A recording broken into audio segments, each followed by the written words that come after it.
찬양하리. 아멘. 오늘 우리가 함께 나누는 하나님의 말씀 잠언서 17장 1절에서부터 12절까지 말씀 가지고 함께 나눕니다. 잠언 17장 1절에서부터 12절까지 말씀 우리 한 목소리로 같이 읽도록 하겠습니다.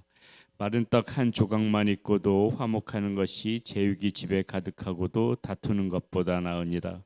슬기로운 종은 부끄러운 짓을 하는 주인의 아들을 다스리겠고 또 형제들 중에서 유업을 나누어 얻으리라. 도가니는 은을, 풀무는 금을 연단하거니와 여호와는 마음을 연단하시느니라.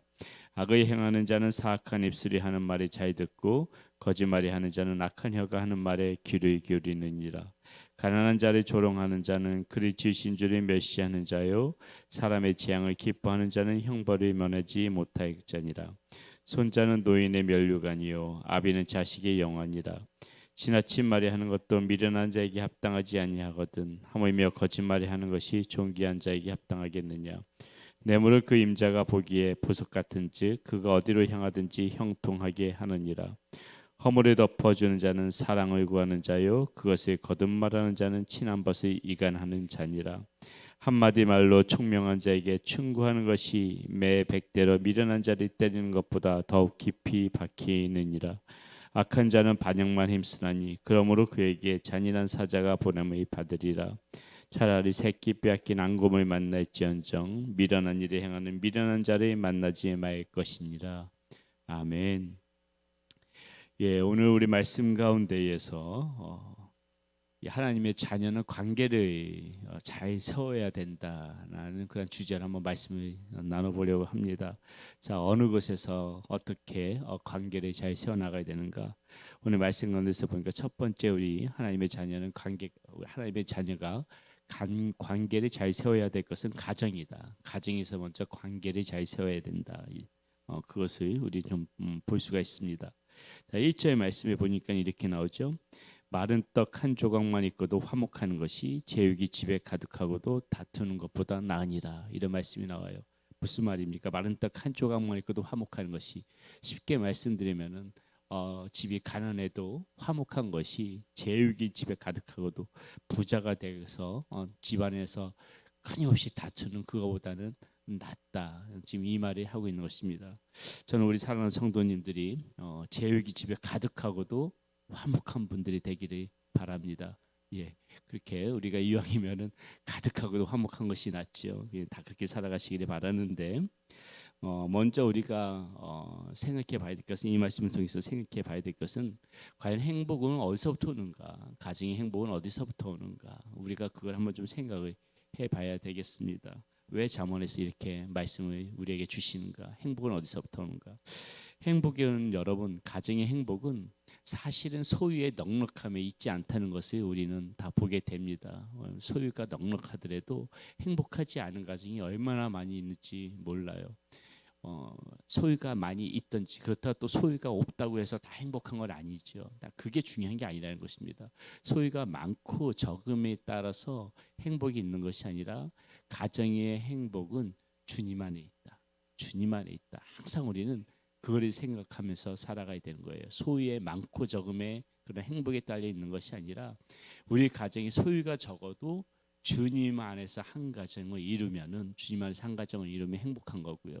소유가 많아도 그 가정이 주님 안에서 있으면은 그 가정도 행복한 것입니다. 그렇기 때문에 주님 안에서, 이 가정에서 우리가 관계를 바로 세우려면은 내가 먼저 하나님의, 주님의 마음으로, 주님의 눈으로 나의 남편을 바라보고 나의 아내를 바라보고 그리고 나의 자녀를 바라보는 그런 것이 필요하다는 것이에요. 주님 안에서 이 가정을 바로 세워야 되겠다. 관계를 바로 세워야 되겠다. 그런 마음으로 살아가는 것이 중요하다는 것입니다. 내 눈으로 봤을 때 아이고 저 인간 하더라도 주님의 눈으로 보게 되면은 그 인간이 사랑스러운 인간으로 바뀔 수가 있다는 것이에요. 그렇기 때문에 항상 주님의 눈으로 저분도, 내 남편도, 내 아내도 하나님이 사랑하는 존귀한 자지, 말 안 듣는 자녀들도, 내 마음대로 안 되는 자녀들도, 저 자녀들도 하나님이 사랑하는 귀한 자녀이지, 그러한 마음으로 우리가 항상 주님의 눈으로 바라볼 때 우리 가정의 관계가 바로 세워진다. 그게 그 주님 안에서 살아가는 그런 가정이라는 것입니다. 반드시 우리 기억해야 될 거, 가정의 행복을 이루는 거 소유의 넉넉함에 있는 것이 아니라 주님 안에 있다. 그래서 항상 주님의 마음으로 품고 사랑할 때 그 가정이 화목이 온다는 것을 우리는 말씀 가운데서 다시 볼 수가 있습니다. 그렇게 하나님의 가정에서 하나님을 경외하면서 살아가는 여러분들 가정들 모두 되시기를 바라겠습니다. 자, 두 번째, 무슨 누구와의 관계를 잘 세워야 되는가? 나 자신과의 관계도 바로 잘 세워야 된다. 나 자신, 남들보다 나 자신과의 먼저 관계를 잘 세우면서 살아가야 된다. 3절 말씀에 보면 이렇게 나와요. 도가니는 은의, 풀무는 금의 연단하거니와 여호와는 마음을 연단하시느니라. 이런 말이 나옵니다. 자, 도가니와 풀무가 무엇을 상징합니까? 시련을 뜻하지요. 시련을 뜻하는 것입니다. 시련이 찾아올 때, 행복할 땐 몰라요. 어려움이 없을 적에는 모릅니다. 어려움이 없을 적에는 그냥 다 잘 살아가는 것 같은데, 좀 고통이 찾아오고 시련이 찾아올 때, 그때 중요한 게 무엇이냐면 내가 이 어려움이 찾아올 때 나를 어떻게 세우느냐, 나 자신과의 관계를 어떻게 정립하느냐, 이게 굉장히 중요하다는 것입니다. 어떤 사람은 신앙생활을 잘하다가도요, 어려움이 찾아오게 되면은 그 신앙생활에 대해서 게을러지는 사람이 있어요. 오히려 어려움이 찾아올 때 탄식하고 신음하고 세상 염려에 고민하면서 오히려 하나님 앞에 예배드리는 걸 멀리하고 교회도 안 나오고 신앙생활에 처지는 사람이 있다는 것이죠. 또 바쁠 때, 어떤 사람은 바쁠 때 바쁘다는 핑계로 신앙생활을 또 게을리하는 사람들이 있어요.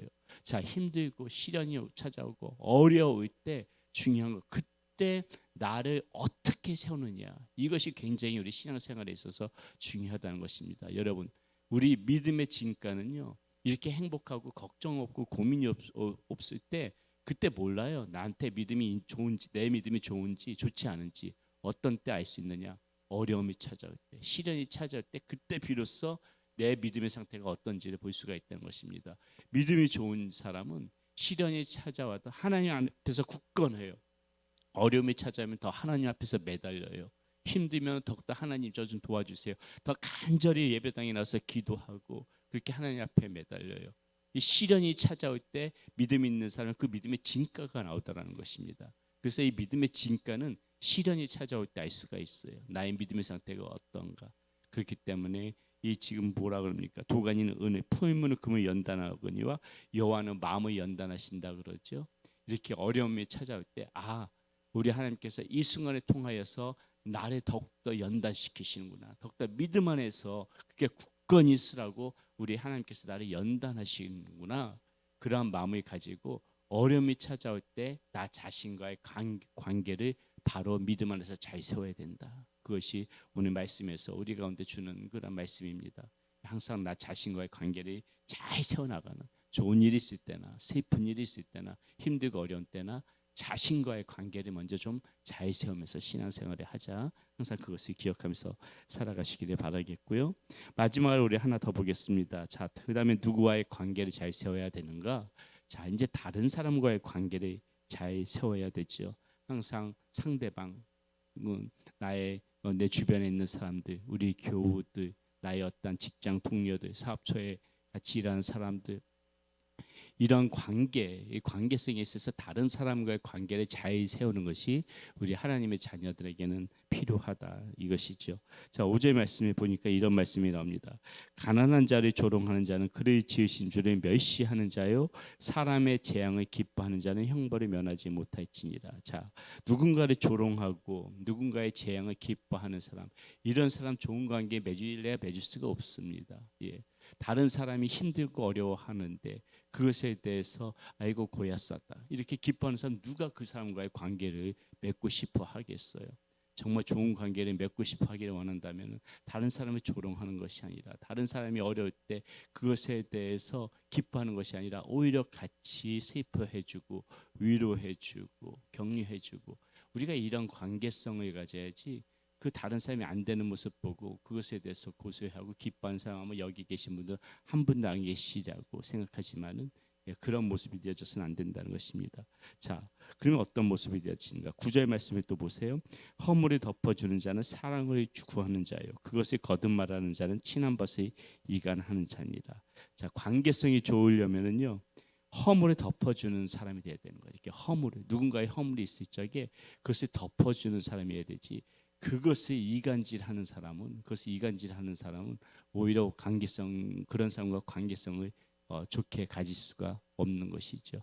우리는 누군가에게 교제를 나눌 때 그 사람의 어떤 허물이 있으면은 그 허물에 대해서요 우리가 침묵을 지킬 줄 알아야 돼요. 어떤 사람은 허물을 보게 되면은 그것에 대해서 은연중에 다른 사람에게 그것을 이야기하고 그것을 이렇게 들춰내고 그렇게 되면 여러분 교회는 아주 그냥 풍지박살이 나는 거예요. 교회에서 절대 그래서는 안 되고 나와의 관계성이 맺고 있는 사람들 중에서 누군가 좀 허물이 있으면 좀 덮어줄 줄 알고 그것에 대해서 감싸줄 줄 알고 좋은 일은 소문내고 좋지 않은 일은 덮어주고 허물을 감싸주고 이런 모습이 있어야만이 우리가 다른 사람과의 관계를 잘 보낼 수가 있다는 것이죠.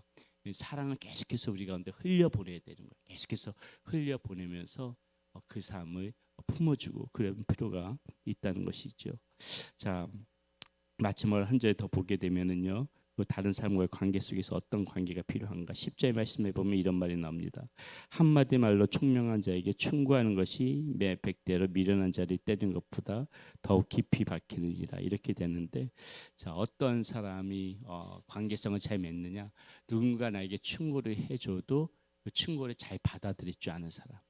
누군가 나에게 누군가 나에게 너 좀 이래줬으면 좋겠다 이렇게 충고를 해주게 되면은 그 충고를 내가 잘 받아들인 사람. 어떤 사람은 조금이라도 싫은 소리 듣기 싫어해요. 그러니까는 누가 조금 그 사람에게 말하기 너무 조심스러운 거야. 근데 그 사람에게 이런 부분 좀 이렇게 해줬으면 좋겠다 할 적에 충고를 잘 받아들이고 고칠 줄 아는 사람. 그런 사람들이 관계를 잘 맺을 수가 있다. 그래서 우리가 오늘 말씀 가운데서 이렇게 관계성에 대해서 좀 생각해 봤습니다. 바른 선택, 내가 무엇을 선택하느냐가 바른 관계를 맺는 것입니다. 우리 하나님께서 주신 지혜로 이렇게 여러분 삶 가운데에서 가정에서도 그리고 나 자신과의 관계에서도 그리고 다른 사람과의 관계에서도 이렇게 하나님이 주신 지혜로 관계를 잘 맺으면서 살아가는 오늘 하루 또 되시기를 바라겠습니다. 기도하겠습니다. 살아계신 아버지 하나님 감사합니다. 오늘 잠언서 말씀을 통하여서 우리가 관계를 어떻게 세워나가야 되는지에 대해서 잠시 말씀을 나누었습니다. 가정에서도 주님의 눈으로 관계를 세우게 나가게 하여 주시고 시련이 찾아올 때 나 자신과의 관계를 잘 정립하게 하여 주시고 다른 사람과의 사이에서도 이렇게 하나님이 주신 지혜로 관계를 잘 세워나가게 하여 주시옵소서.